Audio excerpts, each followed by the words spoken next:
Alright, so today we're going to be discussing how to maintain a proper horse stance. A horse stance is key for developing stability and power, and so that's why it's the very first stance that we'll be learning. It's also going to do wonders for developing your leg strength. The first thing to remember about the horse stance is that at all times you want to make sure that you have proper posture and that you're breathing properly. Okay, if your posture and your breathing begin to become sloppy, then it's going to be very difficult for you to hold a horse stance because you start to experience a lot of aches and pains around the body, especially in your upper back. Alright, so for holding a proper horse stance, there are a few rules to follow. And the first one is that you'd like to have your feet spread a minimum of shoulder width apart. So after you get that first step down, the next thing that you want to remember is to keep your chin up and your chest out. And a good rule to make sure that you're doing this is that you should be able to make a fist and put it between your collarbone and your chin. Okay, and it should be able to fit there just fine. If you can't do that, then just lift your chin up. So now that you've got your chest out and your chin up with your feet spread a minimum of shoulder width apart, make sure that your feet are facing to the front. Ideally, you'd want your feet facing directly forward. Sometimes it may be very helpful to you to point your toes out on an angle. Okay, so that if you could draw a line, then it would make a V because the line would intersect behind you at the heels. That's fine too, but in the beginning, feet pointing to the front with your chest out and your chin up. Your feet spread more than shoulder width apart. Shoulder width apart or more. Shoulder width apart, for the most part, should be sufficient just for holding a horse stance. If you're not doing anything special at the moment, you're just using it for exercise. The wider that your stance is, then it's probably likely that you're going to be squatting much lower. So that's why this should be sufficient for whatever you have to use it for now. Alright, so the next thing to remember is that you want to keep your back in proper alignment. Just take a minute to make sure that your neck is in line, that your upper back is relaxed, that your lower back is seated properly, and that the rest of your back is in line. So what you want to avoid any kind of slouching like this, or having your back arched too much. Okay? It should be a lot like sitting in a chair or having your back flat against a wall, okay, for the most part. As you hold the horse stance, you pay attention to where your knees are. You do not want your knees going forward of your toes. Okay. It's okay if your knees go straight to the tip of your toes. Okay, but you don't want it going forward. This displaces the weight on your feet, and it puts it all on the balls of your feet, okay, which you don't want. That's an uneven distribution of weight. Ideally, and for every time you hold a horse stance, you want the weight to be distributed evenly across the entire length of the foot. Okay, so your toes, the balls of your feet, and your heels should be flat on the ground with the weight dispersed evenly across them. Okay, you shouldn't be back on your heels, and you shouldn't be forward on your toes. It should be nice and even, with your spine straight, your chest out, your chin up, and you're squatted down nice and low. Okay. For now, there's a few different things that you can do with your hands.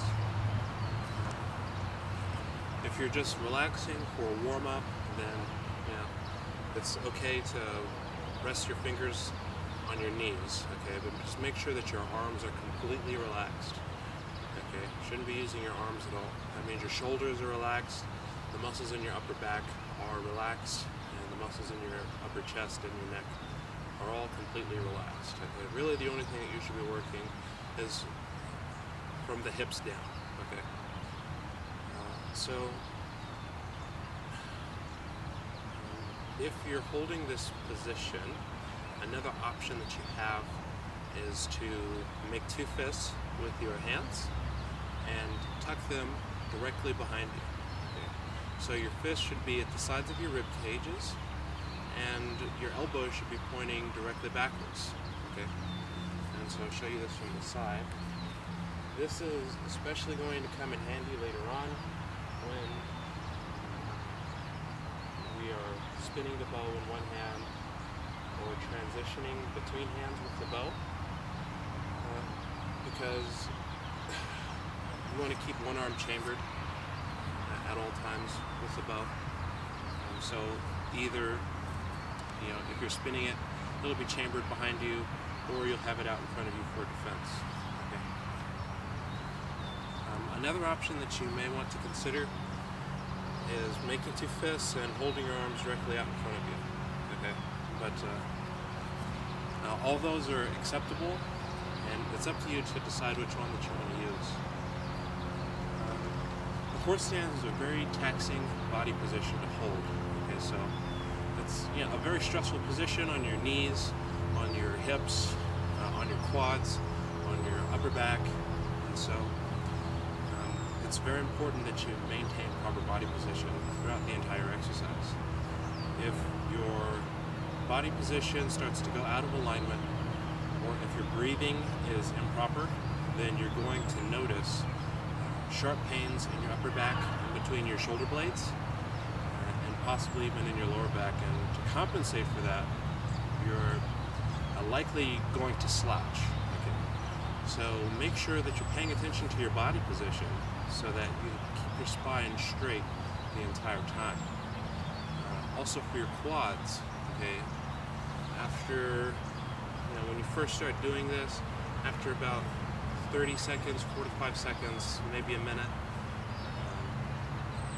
then if your legs begin to get very, very tired, then what you may notice is that unconsciously your legs will begin to extend slowly, okay, over a span of about a minute. Okay, your legs will begin to extend that slowly, and eventually you'll have your feet spread shoulder width apart, your arms will be tucked or however they are, and then you're just standing all the way up here. So that's another thing to keep in mind, is that this is a very stressful body position, and if you haven't trained yourself to do things like this before, then your mind is going to be telling your body to relax, okay, because it doesn't want to hold a stressful position like this. So anytime you catch your awareness drifting, make sure that you focus back to your center and pay attention to your proper body position. If you start to feel your legs extend, or you look down and your legs aren't bent as low as they were before, then take a second and just recheck your body position from head to toe. Just check your chin, make sure that it's in proper alignment, make sure that your shoulders are relaxed and your upper back is relaxed. Make sure you're not slouching, your spine is out, and make sure that you're squatting nice and low with your feet facing to the front, okay? And your weight is distributed evenly across the length of your foot from heel to toe. And then hopefully you'll be able to correct any deficiencies that you'll have in your body position. Those are just a few things to keep in mind. Next we're going to be talking about the mountain stance, which is a lot like the horse stance. And even again, for that video, remember that you want to keep proper breathing and proper body position at the front of your mind, because it affects you more so than you think throughout your entire life.